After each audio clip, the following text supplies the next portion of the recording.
복음의 시작을 확신 있게 만드는 요소들이라는 제하에서 몇 가지 생각하도록 하겠습니다. 오늘 복음 사역을 위한 예수 그리스도의 공생애가 시작되는 장면이 바로 우리가 읽은 이 말씀인데, 여기 보면 예수님께서 세례 요한에게 세례를 받으시면서 예수님의 공생애가 시작되는 것을 말하고 있습니다.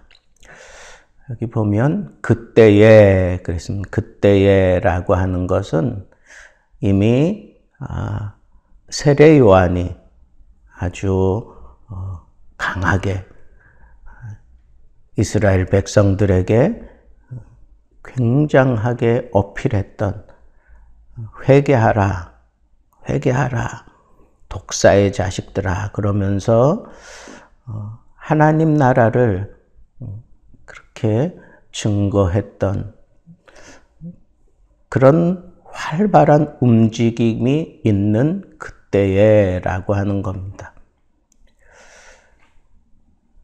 성경이 분명히 예수 그리스도께서 사역을 시작하기 전에 먼저 선지자로서 세례 요한을 하나님이 세우시고 사용하고 있다고 하는 것을 예언한 대로 지금 세례 요한이 예수 그리스도보다 먼저 이렇게 사역을 시작하고 한참 요즘 말로 하면 인기가 굉장할 때, 그때 예수 그리스도께서 이렇게 요한에게 와서 세례를 받으심으로 이 사역이 시작되었다고 하는 것은 아주 굉장히 상징적인 의미가 큰 겁니다. 왜냐하면 예수 그리스도는 하나님의 아들로서 그에게는 죄가 없으신데, 세례라고 하는 것은 죄 없는 사람이 받을 필요가 없는 건데, 예수 그리스도께서 그것도 자청해서 세례 요한에게 와서 세례를 받는다라고 하는 것은, 예수님은 죄가 없으신 분임에도 불구하고 예수님의 사역을 생각할 때 모든 인생들의 죄를 씻어내는 사역을 위하여 우리 주님이 바로 세례를 받으셨다는 것은 상징적이지, 예수의 죄를 씻어내기 위해서 세례를 받은 것이 아니다라고 하는 것을 우리는 먼저 생각해 볼 수 있어야 합니다. 어떤 의미로는 우리 복음 사역은 이렇게 상징성이 분명할 때 그 효과가 더 크다라고 얘기할 수 있습니다. 예수님께서 이처럼 복음 사역을 시작하면서 내가 이런 일을 위하여 지금 사역을 한다라고 하는 것을 아주 분명하게 보여주는 그런 시점이라고 우리는 생각할 수가 있습니다. 또한 세례 요한이 이렇게 예수님보다 먼저 사역하면서 예수 그리스도께서 가야 될 그 길을 평탄케 하는, 예수님의 복음 사역을 평탄케 하기 위해서 구부러진 길을 펴고 평탄케 만드는 그런 사역을 세례 요한이 했다고 하는 것을 인정하는 것이기도 합니다. 예수님의 복음 사역을 위하여 세례 요한은 이렇게 그 구부러지는 길을 펴기 위해서 다른 방법이 아니라 세례라고 하는 방법을 통해서 이 사역을 먼저 보여주었던 것입니다. 세례 요한이 이렇게 분명하게 자기 사역의 목적이 분명했던 것을 우리에게 보여주는 것인데, 그렇다고 하면 우리들도 복음을 위한 목적이 분명해야 된다고 하는 것입니다. 목적도 없이 그냥 내 인생 아무렇게나 살아서는 가치가 없는 것처럼 우리의 이 복음 사역도 목적이 분명해야 되는 거예요. 누구를 위한 사역인가? 내가 무엇을 위하여 이 복음을 붙들고 있고 이 복음의 길을 달려가고 있는가? 그것은 바로 세례 요한이 그랬던 것처럼 우리들도 예수 그리스도의 길을 평탄케 하기 위해서, 예수 복음을 평탄케 하기 위해서 내가 이 힘들고 어려운 길도 마다하지 않고 가게 되는 것이고, 이 복음을 평탄케 하기 위해서라면 내가 억울한 일을 당하고 괴로운 일을 당할지라도 좋다는 그런 사도 바울의 고백처럼 내가 억울한 일을 당하고 내가 생각지 않았던 그런 어려움에 처할지라도 그게 복음의 진보를 위한 것이라면 기꺼이 내가 수용하겠다고 하는 그런 표현을 했던 것은, 사도 바울은 이 복음 사역에 대한 목적이 분명했던 사람이다 라고 하는 것을 우리는 잘 알 수 있습니다. 그렇습니다. 예수님의 이 복음 사역 시작을 통해서 우리에게 던지는 첫 번째 교훈은 나도 이 복음 사역을 위하여 분명한 목적을 가지고 달려가고 있는가라고 하는 것입니다. 두 번째는 예수님께서 특별히 이렇게 복음 사역을 세례 요한에게 와서 세례를 받음으로 시작하는 것은 우리에게 던지는 굉장한 의미가 있습니다. 그것은 바로 예수 그리스도께서 걸어가야 되는 그 길이 바로 이 죽음의 길인 것을 우리에게 아주 분명하게 상징적으로 보여주는 겁니다. 세례라고 하는 것은 그것은 물에서 건짐을 받는다라고 하는 그런 의미가 있습니다. 물속에 들어가서 죽는 것을 얘기합니다. 그리고 물 위로 다시 올라올 때 다시 살아나는 것을 의미하는 것이고, 그것이 상징적인 것임을 보여주면서 세례를 베푸는 것은 내가 완전히 죽어지고 난 이후에 재창조함을 받는다라고 하는 것입니다. 죄로 인하여 허물로 인하여 죽었던 너희를 살리셨도다라고 하는 사도 바울의 표현처럼 예수 그리스도의 그 사역은 예수님 자신이 직접 이렇게 죽고 다시 살아나실 것임을 분명하게 보여주는 그런 상징이 바로 이 세례였던 것입니다.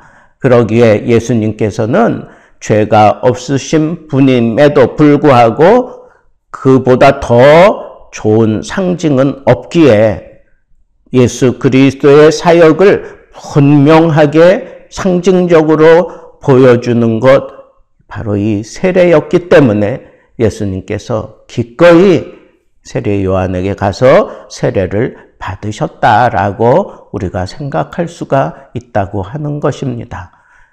우리도 복음 사역을 위해서 바로 이런 분명한 결단이 있어야 합니다. 예수님께서 따라오는 제자들을 향하여 이렇게 요청했습니다. 너희가 나를 따라오려거든 너희 자신을 부인하고 자기 십자가를 지고 따르라고 그렇게 요청하신 것은, 오늘 우리가 복음을 위해서 하나님 앞에 어떤 사역을 하든지 이 과정이 없이는 복음 사역을 내가 하고 있다고 얘기할 수가 없습니다. 나 자신을 철저히 죽이고 다시 살아난 모습으로 이 복음이 증거되어질 때 그 복음이 제대로 효과적으로 능력 있게 증거되는 법입니다. 그렇습니다. 내가 죽지 않고 어떻게 복음이 증거될 수 있습니까? 철저하게 자기 자신을 십자가에 못 박아 죽이고 그리고 성령의 능력으로 다시 살아나서 증거해야 되는 것이 복음 사역입니다. 확신 있게 복음을 증거하기 위해서 우리에게도 이런 세례가 필요한 것입니다. 물세례 그보다 더 강력하고 확실한 성령의 세례가 필요하다는 겁니다. 성령으로 말미암은 세례가 우리에게 필요합니다. 그래서 사도 바울이 고백한 것처럼 내가 그리스도와 함께 십자가에 못 박혔나니 그런즉 이제는 내가 산 것이 아니요 내 안에 그리스도께서 사신 것이라. 이제 내가 육체 가운데 사는 것은 나를 사랑하사 나를 위하여 자기 몸을 버리신 하나님의 아들을 믿는 믿음으로 사는 것이라. 그런 것처럼 오늘 우리가 예수 복음을 증거한다고 하는 것은 성령으로 말미암은 세례를 받고 난 다음에 할 수 있는 것이다 라고 하는 이 사실을 우리는 놓치지 말아야 하겠습니다. 내가 성령 세례를 받았는가? 내가 성령 세례로 말미암아 하나님 앞에 분명한 직분의식을 가지고 이 사역을 감당하고 있는가라고 하는 것을 생각해야 된다고 하는 겁니다. 여기 성령이 예수 그리스도에게 비둘기같이 임하였다라고 하는 것은 성령의 기름 부음을 얘기하는 것입니다. 누구에게 기름 부음을 베푸는 겁니까? 선지자에게, 왕에게, 그리고 대제사장에게 기름 부어 세우는 것처럼 이 직임을 감당케 하려고 이런 기름 부음을 주시는 것, 그것은 바로 예수에게 필요했던 성령 세례, 성령의 기름 부음을 통해서 내가 직분자다라고 하는 확신을 분명히 갖게 되는 것이다 라고 하는 것입니다. 그렇습니다. 내가 성령으로 말미암은 세례를 받을 때 성령의 기름 부음이 나에게 쏟아지고 내가 하나님 앞에 사역자다. 내가 하나님 앞에 이 사역을 위하여 달려가야 되는 하나님의 종이다라고 하는 분명한 의식을 갖게 된다고 하는 이 사실을 우리는 놓치지 말아야 하겠습니다. 또 한 가지, 그때 세례를 받을 때 하늘이 갈라졌다 그랬습니다. 마태복음이나 누가복음에는 하늘이 열렸다라고 하는 그런 표현을 하는데 같은 의미라고도 생각하면 됩니다. 하늘이 열리고 거기서 하나님의 말씀이 분명하게 들려왔습니다. 이는 내 사랑하는 아들이라, 내 기뻐하는 자라 그랬습니다. 여러분, 내가 이 복음 사역을 힘있게 감당하게 만드는 것은 바로 하나님의 음성이, 하나님의 말씀이 나에게 들려질 때 그때보다 더 강력하게 내가 하나님의 이 사역,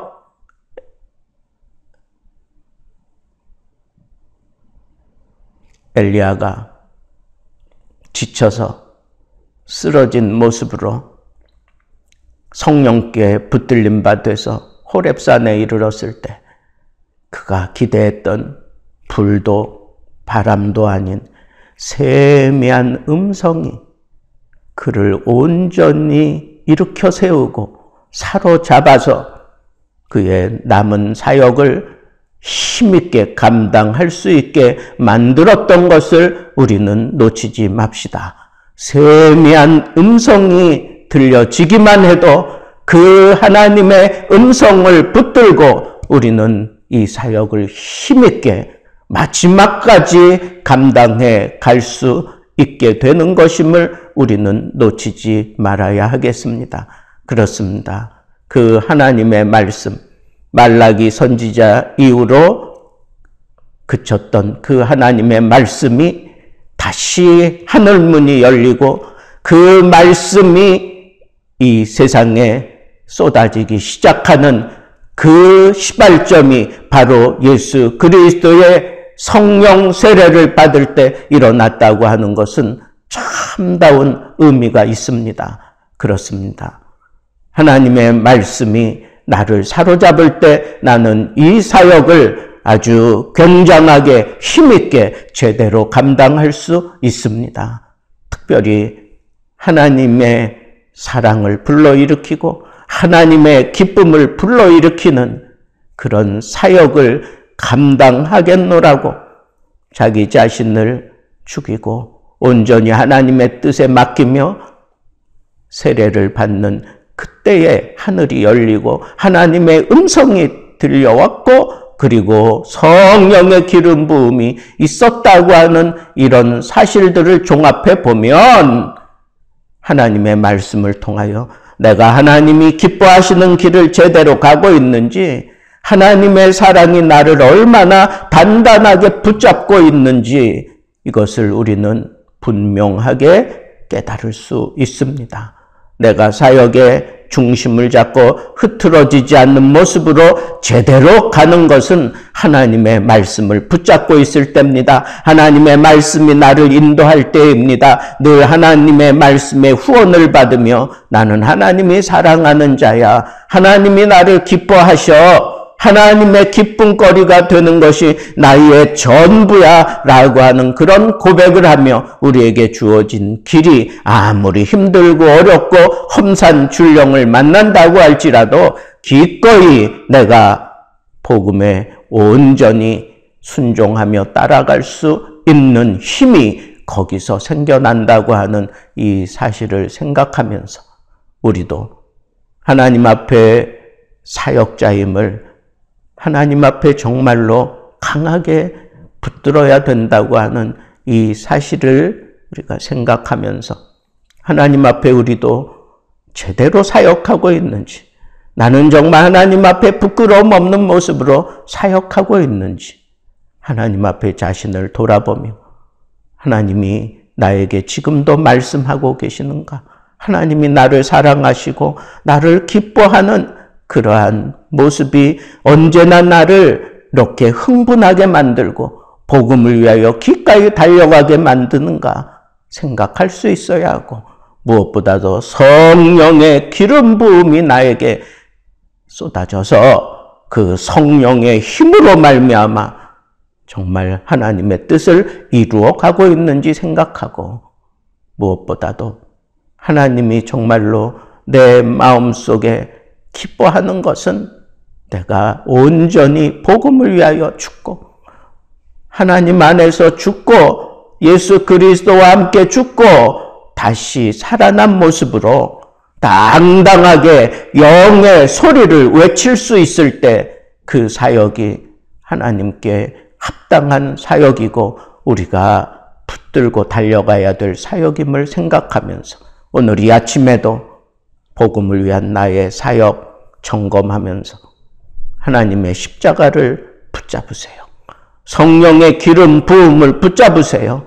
하나님의 음성을 붙잡으세요. 그래서 이 혼탁하고 힘든 세태에 우리를 통해 역사하시려는 하나님의 복음을 붙들고 복음과 함께 끝까지 달려가는 복음의 사람들 되기를 우리 주님의 이름으로 축복합니다.